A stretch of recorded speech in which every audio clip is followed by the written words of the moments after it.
Och tatt utanför de gamla stönne här var ett som kallas för runtedammor. Han var så trill runtedammer. Och så oalminteliga avgångande som man nyer mot dammen och själv. Och sommarpladjarna var dyrande fotlar och som gröna slöjnor. Och tar vi platta ver och stönne och lyckas som boja till utrarabaton, nog så stora dranger.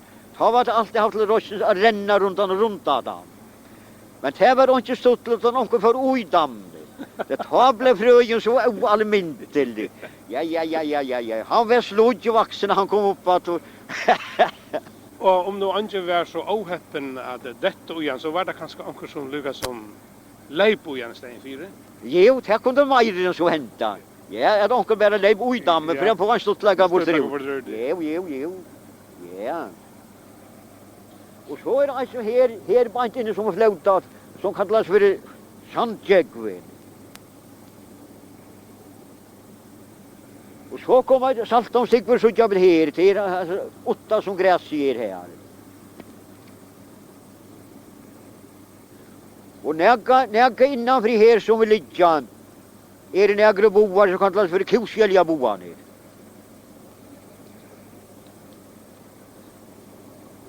Men kosjälja boarna bröt inte det om jag bara cykla in här och såg någon vägg. Här bryter inte utan bågen stor. Det gör det här inte. Och så kommer ett attor utanför saltomstickor som kallas för Sunte. Och utanför Sunte här är alltså kallas för Aje. Och det här onkel de hense ta jag vill gärna gå vinter estan att det var där ute och höflauer att det kom regva jögn och Sunte. Så testet nek von lajena isen. Och så kommer alltså kallas för svimmingadammer. Men han är så trångare som går svimmingadammer. Jens det är alla gamla. Han bor i Gullian och har som uppvuxen i Sante. Han Jens det alla som bor i hamn. Ja, han som bor i hamn, alltså gamla Jens det alla. Ja. Och han plattade lära ut att svimma. Större och smarrare. Men det var så trångligt att han fick inte vara nere i Vittarmo. Så måtte han ligga upp i landet och lära att svimminga tödjen som man säger. Ja, och det visste jag bara väl alltid. Det som det som fiske som vill. Men så helt råtta det. Här är så större svimmingadammer. Det är det. Men det brukade alltid heta här så att det är luckla. Ja. Och så är boat handsens jolvår. Men här är de ju bojt, här bär att det är som man inte helt djupare så lojande ut efter. Boj är inte. Men främmande män reser som festen att komma för när. Men det är helt inte gott att komma för när. Ja, det är det inte. Daniel, här stanta flera böjers. Är det gott när det var standande? Det är gott när det var standande, ja. Tar flera fjantas för sjöret.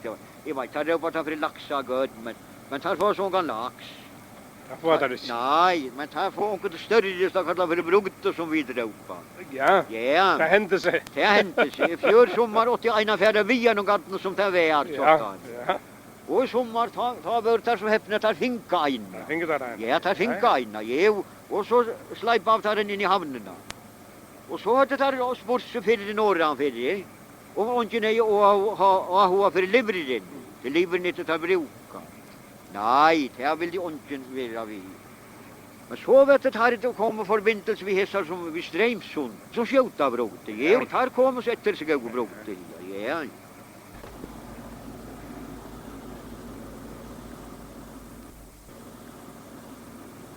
Så är vi västan för Bödlanar, Daniel. Så är vi västan för Bödlanar, ja. Och Bödlanar är ett vajer.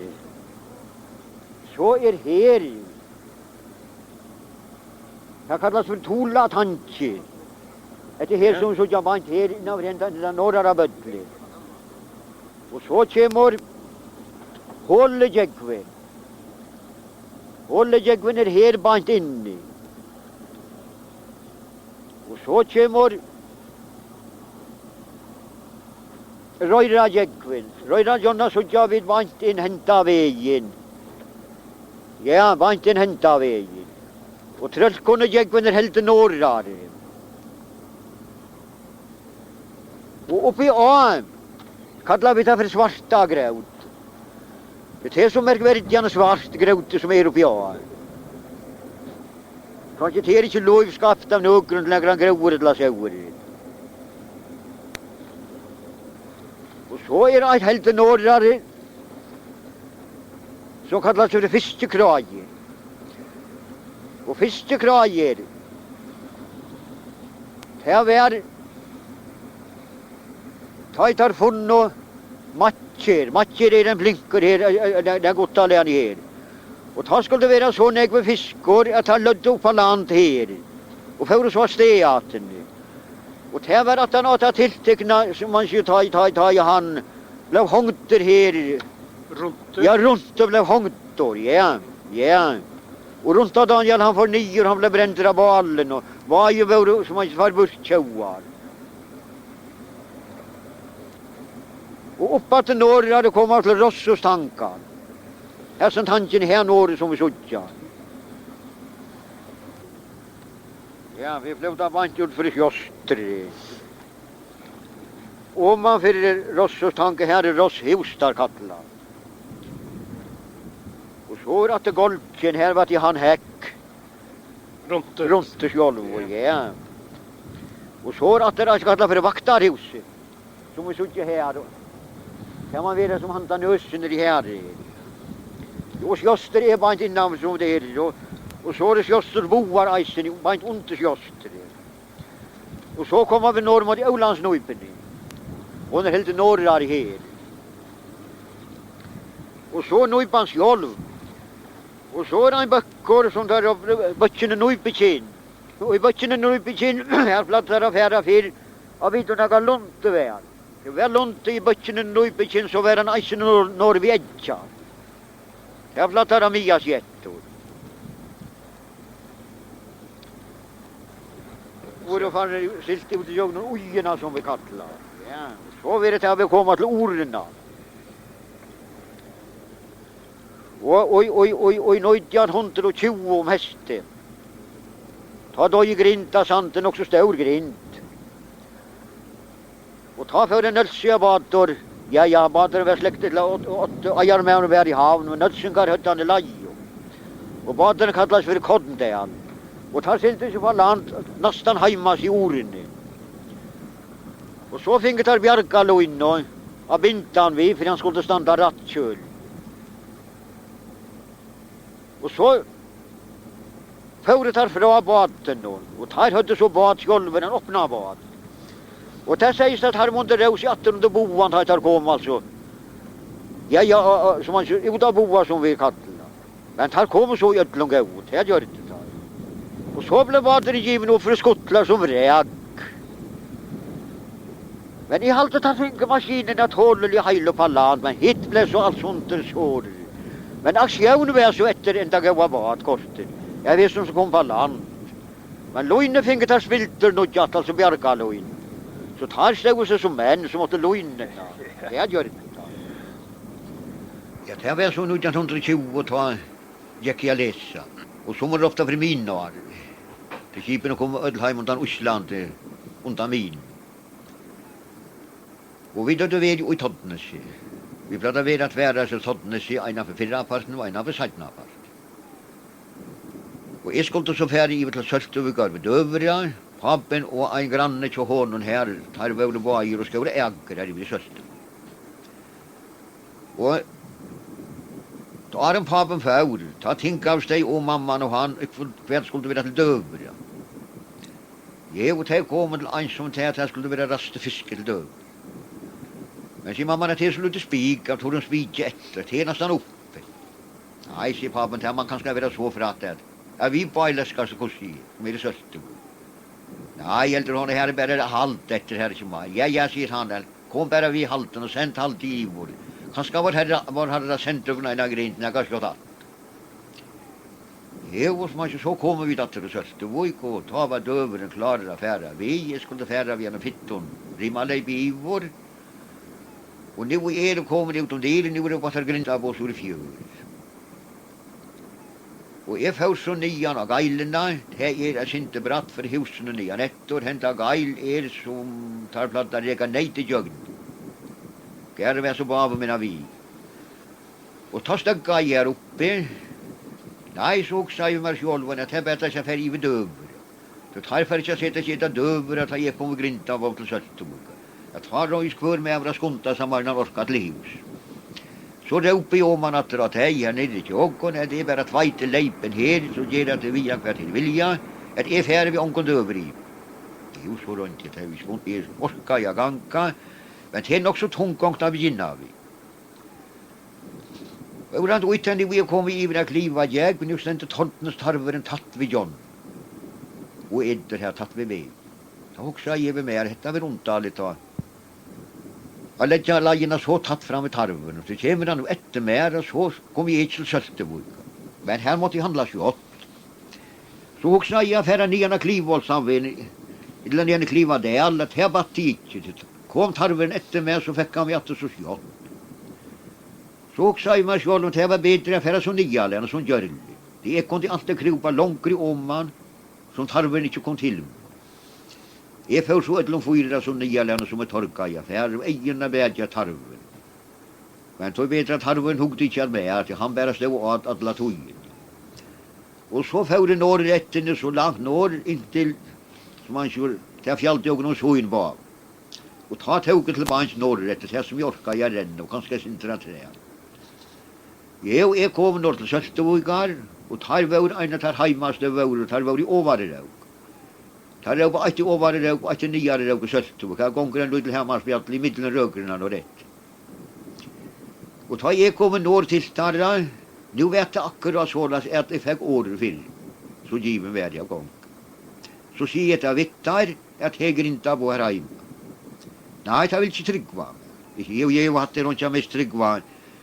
Så ta jeg kom over i klivar, ta ser man så vel Sorjon og fjøren adlan vegen, og ta så var der hvert der førra sant. Og til hver sjøar fall, så at her måtte gå med grinten og kvanskoroi. Jo, så helt det her, at her måtte så være det, som jeg fortalte fyrir det. Og så får papen om han hemmaren. Han gjør det et allmektig skral, og man iver alla vujtjena, så her ådna jeg alt om øyren, jeg vil så grinta, og jeg kom. Og det var ikke annet å si at han gruttet et heila. Som tar høtt, og sommer fjassas vi høtt, og sommer skrev reager og tøyler. Så til bans seg mekken. Og tar som Frejas orka var gang, at han blivit så fister, men så var eldre menn eisen oppi oi, og han blivit så allra fyltja seg mekken. Og her fyltes papen og hesen grannen sjån eisen, som man sier, jeg fyltes så vidt av med eisen her mekken. Han fører så fyrst livs.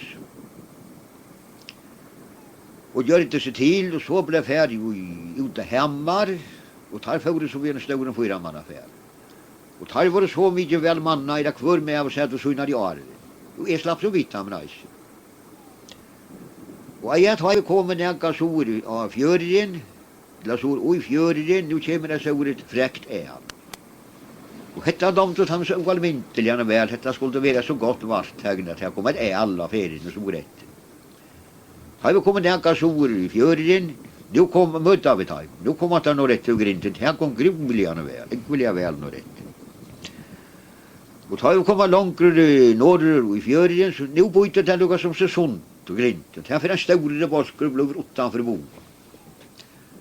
Og det var akkurat, ja, det var hampelen begynte å rege ut av boan og ta, det har vært.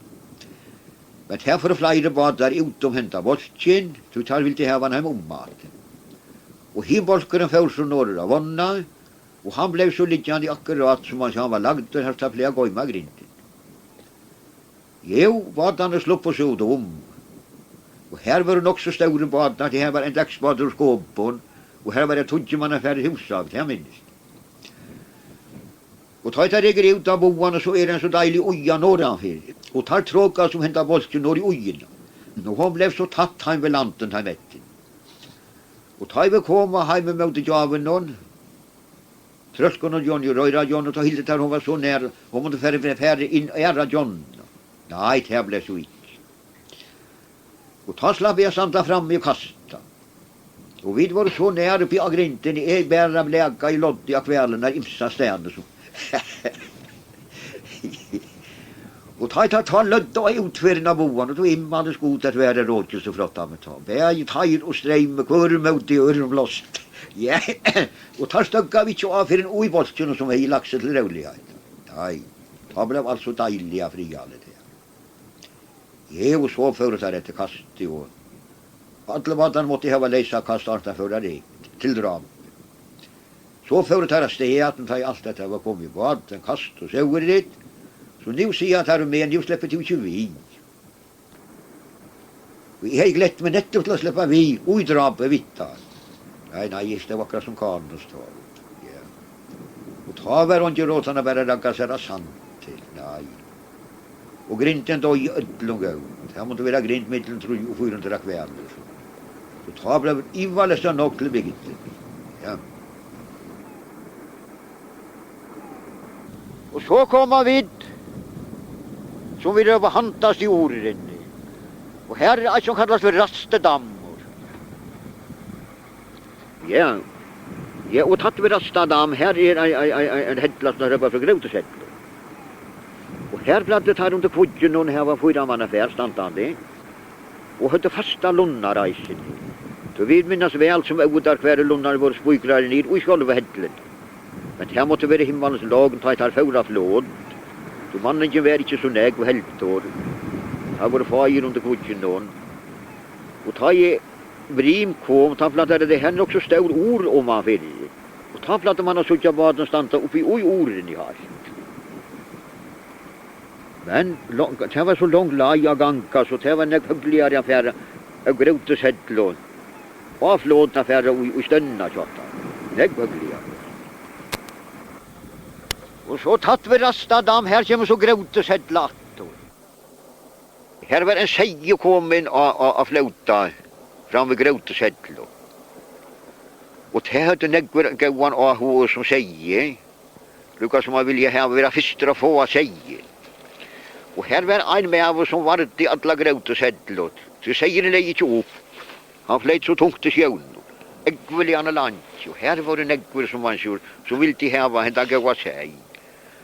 Men så var en som häppen när han föll till hus och kom att det vid en av de lankare bampustraff har vunnit en huk och 40%. Och han krökte så säg. Och då evigaste Jesus, hesen här som tar hej i hilti som allt folk borte i sin egen väver. Han blev över i hödden när sin här. Ja, han åtte sägen sig. Men här svärdar inte att det evig enaste år han föll till hus för sägen och han hejer sägen. Ja. Och så var en ära för eisen till och svavaren hej över bostri heja hans. Och det var ja, han säger att det var en sonne, han är väl ihop till en är som jag mjölkafé på. Och ta han kom om han röjlin och ser han att i åren ligger som glansar så olycksaliga i dag. Jo, så får han om han ut en stor sprinkar i kom på land och dejor. Jo, och han drog så sprinkaren nian och huvud som vi drog på. Och netto tar han snaggars vid att det här nu kommer med över en kona vid en gas räkande som skulle färg heja gas. Och han får så han beina vägen och här med vägen ross och vagnar i husen och tjockon. Och han talar inte 1 år för att steaten som han gör ross och vagnar. Och kommer att det sprinkaren hämta sånne det.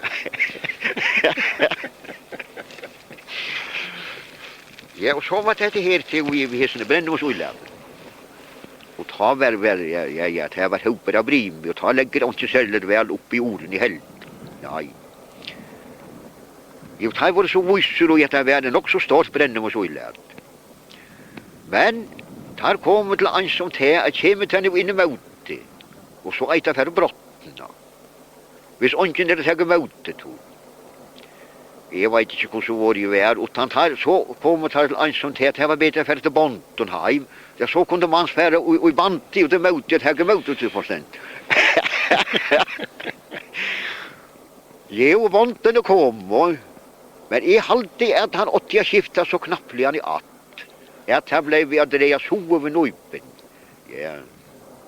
Och allt stod bara som kan och så. Onken får i band och nej, vad sig. Nej, här kom så onken på land. Han stora fångren kom inte. Nej, han kom inte bort till det. Nej. Och han tar för det gråta sättlån, här var Gunnejäg. Och här har en som kallas för Gunna, eller Gunna, som har ju låpen skjegg på en rumle värm liv och så alla, var det kläderna låg efter upp i landet så. Och så kommer vi till skårerna som vi kallar. Och i skåren är en böcker som röbbas för heimaste böcker, och en midböckeren och en handaste böcker. Och fyrplattare får fitt av London skåren. Tog i ett år och i tvær brøver var når i skåren og fleia av. Og så kom grauten i, og tar seg nær til saman var i. Og annar badjen sprakka sted, og annar ble sittande i ett år. Og Jesus som sprakka sted, han fær som man sier, lanse kan man si, oi graute. Og hin ble sittande i etter, og hei holva ståndjen etter i hånden. Og så satt ni, en den ekviljane gau langt komma vær, og ta seg at ein eller vær klarer av færre niår, og henta bøtjen under skåren i fleia. Så nu kommer hin badjen som etter vær i skåren, og ive til han. Og sier at han hei så gauan hoa færre når det skårar, og rant etter lunta. Men han trøstar seg ikke av færre. Jeg sier inn, at jeg skal færa når, fært å være nyer hia.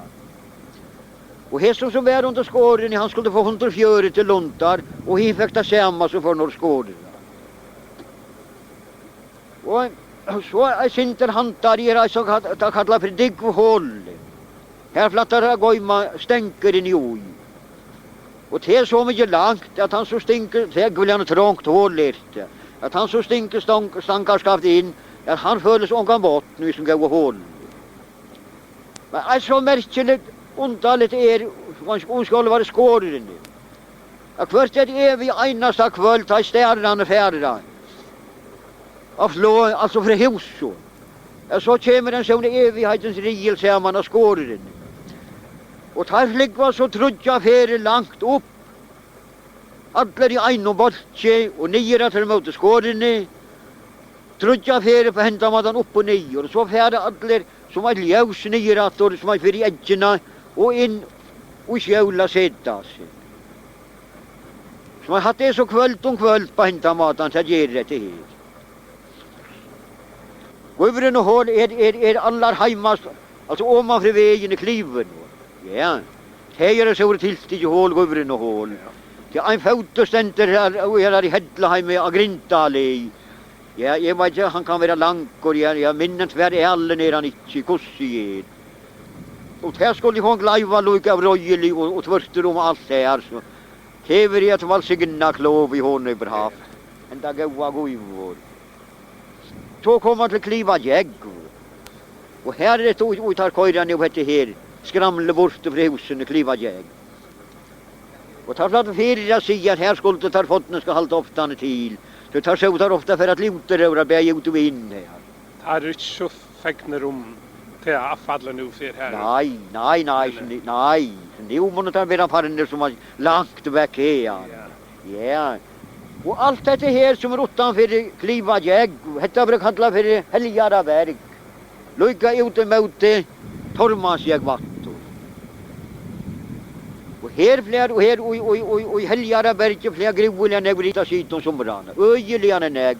Ja, men det er akkurat som under åttna berget her i verget. Ikke en tann egna som ikke bygger her. Ikke ein, nei. Her bryter hiblingen noen. Dette her som skåla vant under Helgjaraberg. Her er sånne som kommer pjorta i fjøret, nok så langt opp pjorreisen, ja. Og det kan skal der Lujas tivling. Det kan ta godt være, idla tar å sitte oppi og her ta i fjøret i reisen. Ja. Nu fløvda vi vant under bøllen noen. Her er vel og vattla og grønt og vekkert. Her gruliane vel og vattla og grønt, ja, gruliane, ja. Ja, og godt vever eisene. Og her heima som vi råpa, her så gjør vi Tormansjegg. Jägven han där stora här. Och tatt utanför tormans jägv, där är uppe för i trante. Jag gånger en stor smäll vödlen i rätten i här. Och så jag vid att en näga stora torv här under heimastakletti. Heimastakletti är uppe där hatta som hatta här. Han där gröt knäsen i här. Och här så torven är uppe där för polstorv. Och hette här uppe där för mittberget, som vi såg här. Hette det mittaste av som trimmor. Och så ajen och polstorv. Och så kommer vi till Hantasta berget här. Och hette Svojnadals oren här. Och ajen Svojnadal som renner oman över orena. Och så kommer vi till Böll. Bölli såla så var det att det hade så näg nio från alltså hinneminnan som det inte sådja till västanför. Jag vill gärna näg. Och det var ta ju som man ju vidare på att för lunta fläcken till tojerna. Och ta la man ofta vid feber som vi sånken det. Ta ju att vara till affärer ut under hötta. Jo så vet jag ena natten och det var jag vill gärna. Gå lojken där han la kanske Estli landsen går till gå att under detta. Och det var också jag vet inte vad jag kan säga av tåg och driva isen i. Jag så fördes det och det var inte för att gå lojkande men så kvar som jag ut det så blev låter vi minka. Så gick mot under bölle ta sig man ut under hödd i allmäntligt att antingen lunt i edet liksom. Nej, alltså inte här var det lunta var in. Men vi inte var äggväljarna däggvår. Men ta var de blivit torrlor. Och ta var det så under klara här mätten det. As jönerna sådja. Så stöcka jag under bölen och skimajer som har hemmättes jöner. Och men jag ansåg den klar i då kommer en båt och cyklant. Det blir säkert. Och ta sig lite för det stora på hals och ta sig lite till den norret som matten var. Äggväljarna den norret. Ja, och ta en med av den så att vi rådde. Och hinner så då fram i båten. Jag hugde fitta löda vatten och då komst ju vid näga. Men så ena för nu lägger samman om vatten och det klarar omkan i ojaten. Så är så omkan vadat. Men allt det är som tar platta sia fel att det kunde färra till kliva jäg. Det här skulle vara oibirtar så ofta när badar ute vid insötet här. Det var det inte, men jag ville lukt vad det till detta. Kunde inte här. Jag ville gärna lukt, ja. Så kommer vi till grusoren, händan här. Här blev att ha samna en filter ska ta för vackar sen tatt om man för grusorna. Och hatta vi så kalla afton där en för hödde hemmar som är i ärva här om man vill. Och så kommer grusgärna ner. Jag syntor utanför grusorna. Och här blev att det röjna sitt och fleja luntan. Onkelstän, limsa stjärna kan man gott säga. Här är två som tar upp för grusgärdarna. Jag tänker att fitta mittlen. Tedegärdar som byggde det av fläan. Och tar ganska lika för att hamren och oman som oman avbackan. Och ovare är alltså kallat för svinnade all. Och det står inte ivast oj att det gamla tog här där har grusar där ute. Och i mitten grusgärdarna det kossier kanske svinnade all vi. Men här man vill äggväljarna långsamt tv. Men man ser väl för med grusgärdarna det äggväljarna väl. Ja. Men svina halt har ju varit i förna gamla död. Och gamla död ja här visst det är inte ivast det tog det är så en namn som man kör som bära grusar namn och svina namn isen. Och helt rottar i skarvhäddlan. Här fler så att hädja sida skarv. Och ta i kirren där är och helst västfall kirren där ta färra tar ut av flåtar och in ett med skarvan. Det tar fler bäjt hädden och allt att komma och lajta till här. Och så helt rottar i attor i skarva torva. Här flätar eisen jag sitt och fleja, lunta. Och så röpat att attor som vi såg ut i röjen själva här ute. Så utanför röjen här flätar eisen jag fleja. Men här är så när bojst att här ger för öron för tre. Att han uttar med över att han ska bära upp Og han ikke røkker eller ivast, og Lunden kunne komme til han heimara, så fer han ikke av Lunden støyte seg beina vei. Og nian for i atter her kom så knokkane. Og knokkane kom ikke undan utan ta i fjører. Og til er uluksalien, og til er Vestfadlen som han ikke gong kloss i land her. Det er første Vestfadlen. Og til vi uidast at her, at det er flatt av regg heim om. Men omkant det var så ringt at det ikke Eva. Eva kom heim om korten, men Eva kunne nok krysse inn i middelen eisene knokkene. Det er flere som ikke knokkar som kom og punta. Og ena for grind var, det var utanfor, som var utanfor saltøytan. Og ta var soringar av sante. Og hest og sorja baden gikk så almintelig, han nek fjøtar en hit baden. Og ta sjau alene, det var kanskje nega fløtt, knokkene var ondt. Ja, da nåtte jeg for denne så bant å så gau og knokka. Men så visste det ondt, og den alle raste seg opp som ein mever og ropte ta døyrast og ta orka. Og så la seg finket her som man skulle gjørt vart vi kjente sorja baden. Ja, at han får ikke av knokkene. Og her var som gav og knokken, her var til skjorere skalan, og han sa menn som han skulle dodja, han var det her for luterøyre. Tar røys opp på land av knokken. Ja, jeg minnes det Kristina Fjadlen fortalte jeg ena, for hun var inne. Kristina Fjadlen, altså var kone, bo i Heste, og var slekt av Skarvanes. Hun var inne og besøkte Abban ena, ta fortalte hun søvna. Hun sier at her var hun varer. Og han var kjedder av verste som gav skjorere skala. Og så sier han med mamma så innan, nå færre vi til luterøyre. Nei, sier hun, tid færre ikke til luterøyre. Jo. Ja, det som han sier, forbjør var åndsyn, og hun var ikke oppe. Så byr hun å støgga seg. Og så fer hun av sted, og hun fer i grøthus, som hun ropte i kneisen. Og veggene stand oppe i en av grøthusen. Og hun kommer atle ved Vestavolgara som var ui grøthusen. Og badlar han inn i en av gaua spjør, og setter så en mot eisene inn ui volgaren. Og så sier hun vian, hver de gonger og ikke så skal du bare tega en stor bit av volgaren hver jeg fer. Og binder han på han og sier du skal ikke skilja at jeg vian hvert du fer. Og han undrer at vi hette her, men han fer så av sted. Og tar vi ut i hødda mistar kattla. Det er nega bant utfra, nega langt utfra. Og det er ikke røynande ta i Vestfall der og hødda mi. Og så tauget tar seg atter henta vei, og det kan ferdig rau tar seg opp av land, og tar våre trudger, og sjore kom opp av kjøl, og han får så regande ut etter Vestfallen, og Vesteretten. Og så en affær som han ikke så datt han innaten i Vestfall vær, halt inna Koltersund. Og ta jeg var svanka hver jeg ferien, og så skjær han seg bare en bit, jeg var som gaua volkan. Og knutti han atter og pass. Og han får så innan Koltersund, og innanfor i hestsorettene, og så nær ved han hælen i hest, jeg tar slapp han av land. Men hva det Olle kan skje, han slipper ikke opp det her med berg fyrir i alle stedene. Og det var så heldig at en med var akkurat ute, og jeg tar opp det til og røkte han til å brinne ned, ropte tar seg fyr.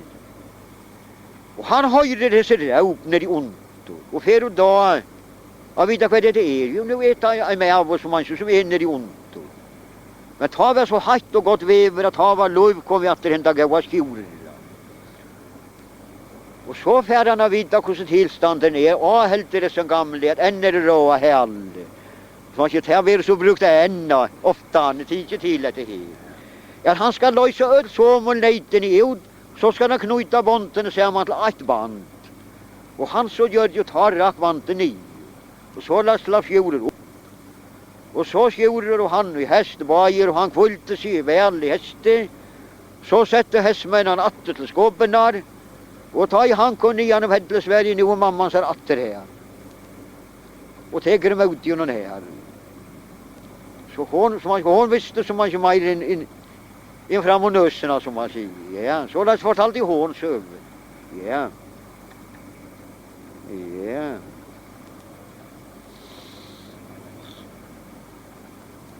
Ja, och här kunde få fitt av lunte här. Jag vill gärna fitt. Och här att den lojka från landet inte och ussning brukar ta isen men det flattar inte brukar fel men det var tar fan tar uttar i med sutje här Jan fra. Vi ussning i isen. Ja. Heina sa ju att ha varit ohältig. Jag får klockan 4 om morgonen ut. Och jag fick luntar beina väg. Men så skiftade jag att han kom att ligga nere i och ta batteriet. Så får jag hem. Och så får jag skolta svaveren och systern bär. Och det skolta mig i tjadlaren till henne. Och en sån elektriska plator.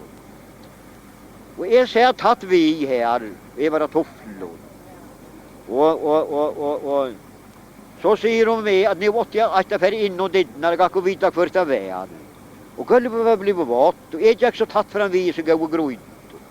Och jag var akkurat kom och stiget tvära sig till. Tvärsa gröjten nu. Nu färra bergebeinen som skåten undan med och alpov ner i gröjten av kolland och vattnet. Och då Jesus papen och allt samman från öxlen och lojka ner och här blev en blöd.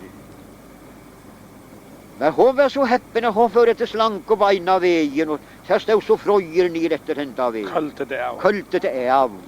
Och ta i tej runt ena löd och ta för den till den stora balj. Och ta för ölsom och ligna stan oj baljen. Och doktorn stod där skåp. Ja.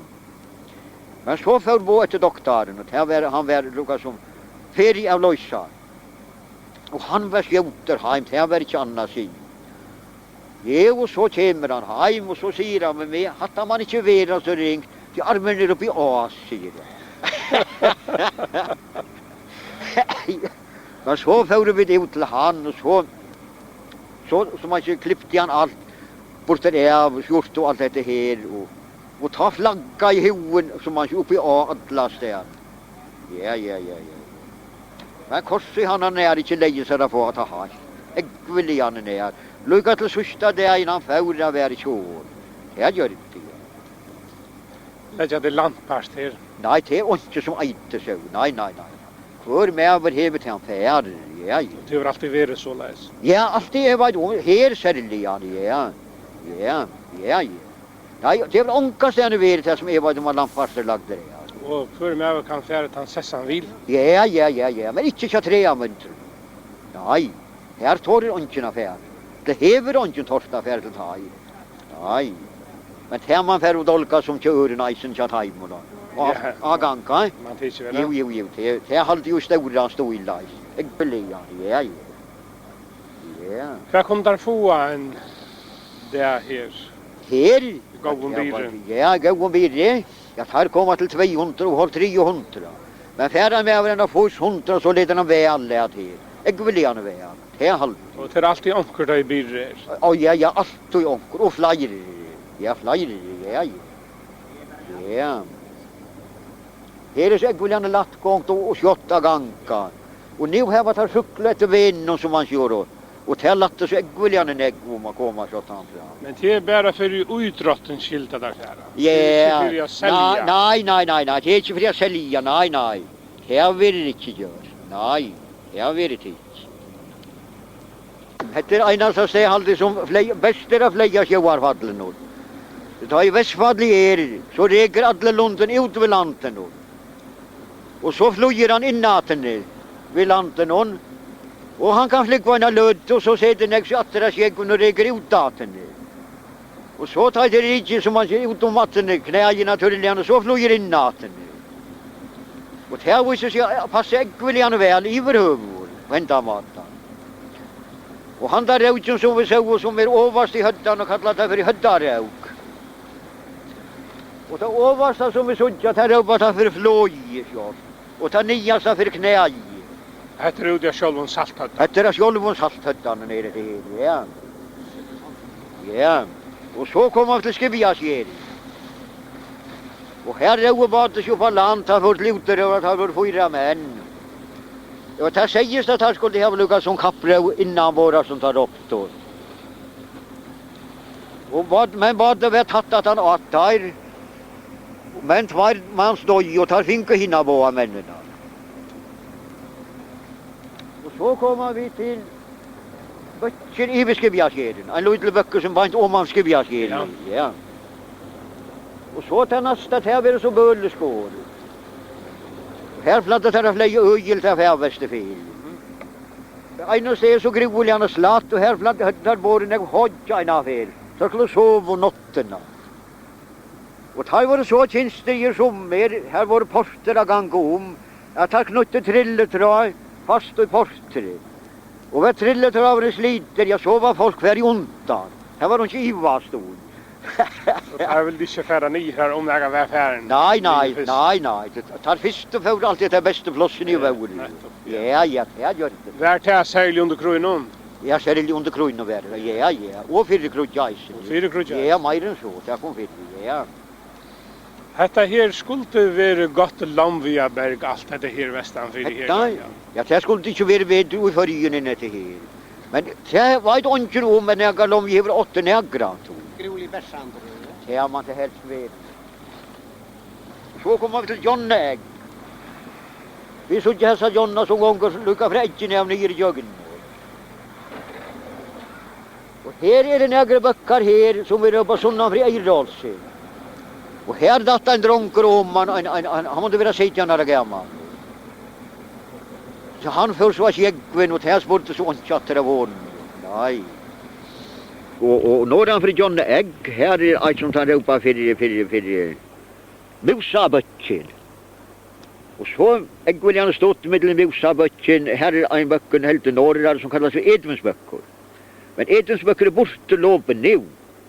Så det är en affär lustig utvarpe från Syslemannen.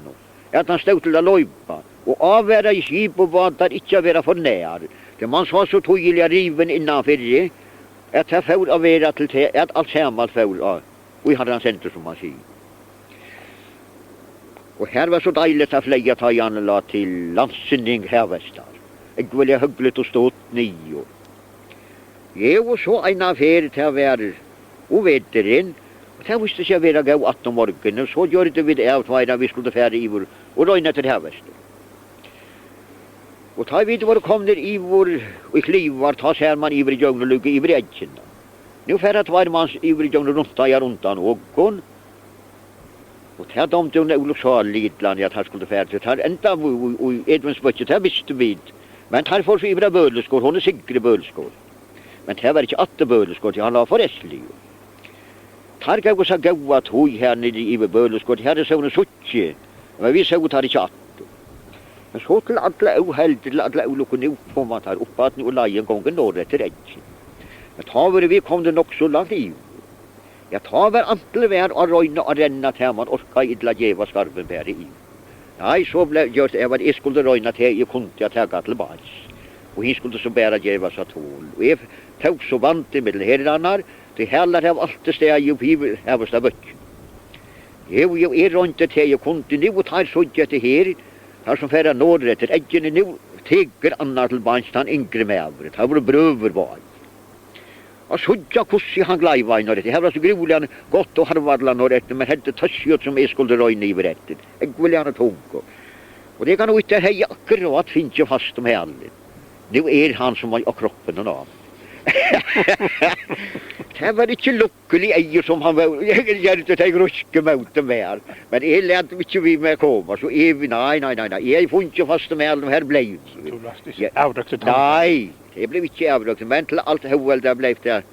Så var oöver om det eierna. Vi skulle inte bära några få här bäst. Och här är det några jairo, djupar hålor och djupar hålor. Det är några koper här. Ja, har man sett och fleja igen.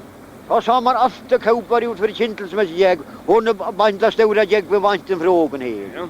Ja. Men antal låter det att här vet man också. Och vi kallar den en kintelsmässig jägg. Kintelsmässig jägg. Här kommer att ha man grunden att ha präster i haven. Som kallas för en skiv. Och här skulle det vara själva en kintelsmässig där. Och här finns åttnar vev och här kom ut om hötta son. Så här jag onkala i tjottar. Och här tog han själva präster till ådrarna och reggvajsen. Eller plattet här någon gång att jag reggva prästaner. Här var hagri meten en så. Och här hade romt hon och så präster åt i vatten och hon blev lägga ut då. Och tar kommer för John här så här och flot och kvullte sig. Så nu kommer tunnan atte tillstad. Och tar tog tunnan in i vatten och tar höddarna så alante. Och hon får så näst ut i stö så tottens 80. Och sögnen säger att och notterna, nu vet jag präster huskadlarna. Ja, Edvard skriver att han är i sandsöven. Men inte om att det här alltid, att han vakte huskadlarna. Så ta Ora i präster till att det var lyckas som tjoar skulle bryta sig ner i en tädje efter sig över romton. Och så lär sig värt att huskadlarna kom i stönna så nu är folk att tädjen och nästen. Så hon blev bjärgat här för en iset. Ja. Och detta här kallar vi för eierholsarna. Jag vill så inte bäga här som är såna stora böckarna det här och här. Och här fladdet här affären ner här var så äggviljan stora böcker Adria Lunta. Men här levs allt samman vårtor. Så här fladdet sig att här fladdet jag veda nog så gott så en och man att komma men som var så mycket tuncher av sig att han måtte häva en band eisen till just bara kom upp.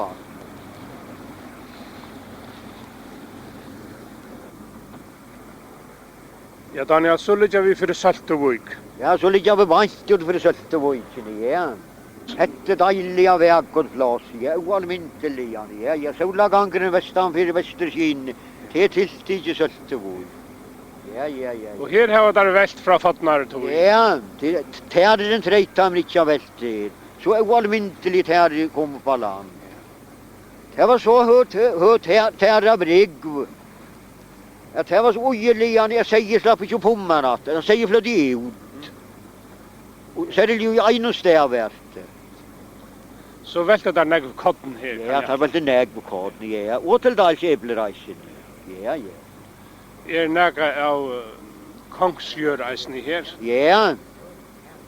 Ja, är då först är det till 12 gidlen. Och så är det håll 3 mörk. Och är av kongsgör här. Heter all agen, ja. Här är möl, är några santer. Ja, det låter intressant det. Och tar fler av bedre äggvilja näggvansant eftersom de grovvansant tar slöjpa. Ja, som tar få i mittensteinar reisen. Äggviljan äggbleat här. Så tar det gör det till vissa havnarna här. Ta bauret tar halvt nägg på sommar. Äggviljan nägg, ja. Och vid övergången så lyckas man av backan. Och inte kronon tar gör det tar vi når inte backan till att få härda hem. Och köra vid rossjovågen. Ja, gör det. Här var folk nägande bo här i Salto. Ja, det har varit vinnande hus vid i Salto. Inte äggviljan langsjöarna korten. Och tar det bad, alltså Anna kompani särliga. Och där sägs det ja, men även skulle så bära baden själva och få innan man affär. Bäge till och från i mitten så det var inte något helt. Och där sägs det att de flyttar hemmaten. Att det var det tyngsta svår som konan hej inte näkrat. Ta ju runt i hian. Och en av dem skulle vara så trångligt så att han får äta. Att han nästan dig hunkar sägs det. Så en kvällte ta fick kättan såna låter av sig. Och kättan för så ut. Och hon var den löd och bortor. Och så får hon ta, som man jamrar sig så rävel de kom till hus. Och ta sig de kom att vända i äv och tillstånd. Och ävan blev så rått och koka och som man bjärka i vårt i berg för notten och det igen tar. Jo, så sägs det. Här är nägve boare som inte här utan. Ja, här är det oalminteliga nägve boar. Onaturliga nägve. Och ta i fjörde är så är täder i alla städer ett boen. Lycka från kvalven och lycka i täddens gel. Den ber det täder och innanför är så en poddlår. En så dejliga poddlor innanför ja. Ja. Det var en affär och en med var blev så sjuken äldre med var sant. Och så blev jag så föran till havnar och hospital till havnar. Och så döje med över i haven. Det var som som mitt om sommar var det. Och så företar vi bad efter honom, det som gav manne. Och det var så allmäntiligare mitt i mörkat att det röv så lanten och så västan för Sandhöj. Men det här hilde sig så fram vid landet. Och så kom det här så om oraröger. Och ta vår där vissor och jag tar mot det här som man sitt häga förhållsregler som man ser för det söltevs bov. Det minns en äldre med för att jag snackade om det han var med i isen. Och jag vet inte hur så var det inte säga han utan vi kände ogen inte förrän vi kom sår och emot stora boar. Och då hade vi det då innanför söltevs boar. Så rätten. Men som man ju boarna kastade vi inte av sig att det var så onaturliga i kistsjön och värdet. Så grusomliga i kistvärdet. Men här var så gott det här så det vi stora boar. Det tar platta för en hektar och rög så ut i li som är stora boar. Det här var det i princip jag kommer mot det här i hånd. Våra land mot det stora boar. Här måste välja näga mitt i 50 alltid. Här måste välja. Som kallas för principia. Och det var stort. Det var dampskivärt. Det var i 3000 tons. Och det var lastat vid ödlom fjäntanskapet på så löret och kaninesken och god vid inte kvar det var.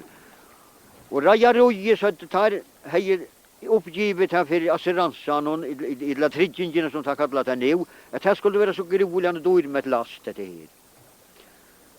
Och så hade fjäntan och god förlaten med lagt att det var en helvetesmaskin i lasten. Jo, tar sigla i ödlom och med det tar sigla nu begynner som det brästerna vara i lasten. Och det harnar allt kvar i och nu. Så man ser lukor sprunka av och nägra mans var framman för staden. Och det blev så en äldre beina vägen att han måtte vara halda undan vid kipen. Inte tälla nu. Och hese gåa män tar var som man sitter ett land staden framman för äldre. Och tar helt som så visst där lopo för bor männen ner. Ja, så kunde det vara att hinner funkar fäntor utan att ta kipen. Nej, jag hade tagit fink man en fyra män här att det kipen hinner för så vi hade den center beina väg. Och så var siltet tar vi stånke petti kvärt där var. Tar helt så kom att till Hetlands. Men det var för långt tog vi så gå segling. Och skarvarnas män tar det satt hände eld färra norr efter haven och segla. Om kväll. Och så en affär så nu så jag tar så lågt land som man inte för staven och tar man sig segla så in i mot. Ja, så det kan affärerna till att komma till banterna söltevisorna och banta stora bo. Och det var som man segla av själva sand odna komma här. Men skipet sack inte beina väg. Det man inte tar. Men här hade rigga flägar till. Aj, jag spasade vi och fann att det hände några olycka. Och det blev så man så brimmet här breit som berg om skip och ast och här slångte som man så kvart om annan. Det var som en vågans vissenne. Men det är sån ene med han var en torskare. Han var så kommen en fläga. Och han hörde berg rop och allt möbel. Men här var det inte gärd utan att röjna som man jag spasade själv. Och det var en färra med vi. Och han åt en badja giftan i Amerika som färra med. Han skulle färra vidja badja. Och hessen här som kom av flägan, det var en torsk med. Han var det bästa Aron. Han åt mamma och syster i Tyskland. Och han hade tagit silt nog så långt. Och hade ångan till ägna sig vid julen vid hus. Men så huxade jag att hesse julen måste färra lukas av veda vid hus. Så det skulle göra som inte skjuta fel. Jo, han som var ju bara så av flägan och kvitt måla av flägen. Och så fick han hända mannen och på till snajsen. Det gick allt nog så gott. Nej, var signa så man inte så begynte med överna makta som allt det är. Här var inte tälan och näg. Nej, så får han eisen i harran senti. Och han räg så västerrätten ner. Och som tar säga så hej han varit uppe i bergtjonkostan lagt. Till han hej spänt fötterna med det brim och stod i gräs så skulle ta vid eisen. Och så räg han ta. Han måste helst vara innan konstitutionen till för natten och vet inte. så soretten han ved natt. Og tarjøtten satt han av velbast det. Til velbast han var som han så spøyrikner at han ikke skulle fære ut. Skriva over løgene ta så det etter hele. Men tar sette så imot med at velbast han var til heiret og ikke satt lenger av flænkar. Men så var det hestmennene skulle eisen jeg var satt da. Men så vet jeg han kom så ned slåntjande fram vi her, kyrkjebøer. At onkur vær, jeg bonte vær nok en høvesmed for å komme til en dag gåa mann alltid, ja, alltid. Men ta vær han så stein og gjør det ta han tak på, som ikke vær så løgn, nei. Så det var det mest til evne ta med over det sammen setter det, det må man si. Som man ikke vått til at hosta på. En finnes Sandingar av vite av Kilo? Sandingar? Ja, jeg vet ikke, men søgne var at en i skåpen skulle hava sida, ja, ta visste noe som teat, og ikke kjente ta til raketter. Sidgivende kig som skulle kolva. Og hun skulle hava satt okkur sauri merkverdig koma så på luftena. Og ta skulle det være raketter fra prinsippet. Men roi ville fratte tar ikke fyrir som man sier, folk før til sørtevoikar. Nei. Og tar rega uluksaljane negvo på land, så allmektet av påsa løret til.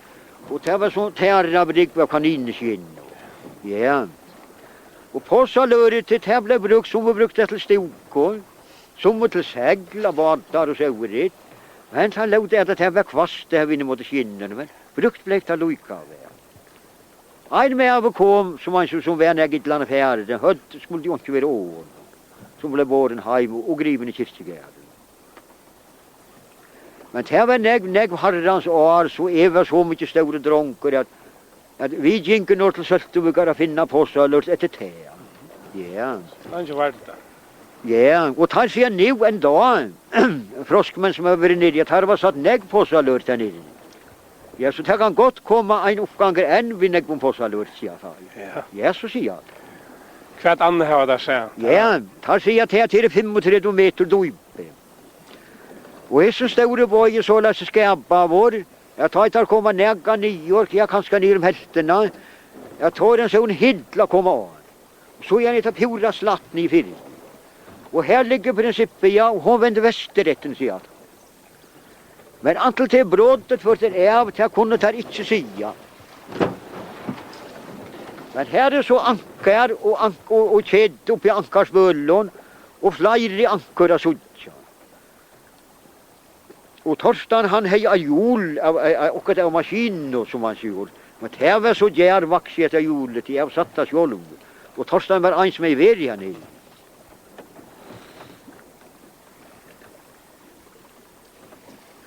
Nei, lasten skulle de hava sint alvir. Og det var bare for jeg beina fyrir skipen, og hadde lagt det så gode helvetsmaskin og skip. Det var det? Ja, jeg er opplagt vær. Så det sies at han med av og kom 9 raten i sin her. Tuskaren, at han låg der til løyven nå. Og for var man 4 år. Ja. Så ikke skulle det som han skulle komme opp og ned. Nei. Han kom atter til førjer ta. Ja, han var som gammal med over treina. Ja, men ikke kom han så i Sandøyden. Nei. Nei, han var ikke Sandøyden. Nei, Røymelt hei han så ring minner hi han fra. Ja. At han ikke røsta seg så. Nei. Ja, flægen er så til bor i kyrkjebøk. Og i Rockstov. Og i Rockstov, ja. Ja, vi er en av i her, og ta sier Johan Hendrik for meg, han som gifter i kyrkjebøk, doktor han. Sjura. Ja, vi sjura, at dette var flægen som var. Kommer fra prinsippet, ja, så sier han, ja. Oh,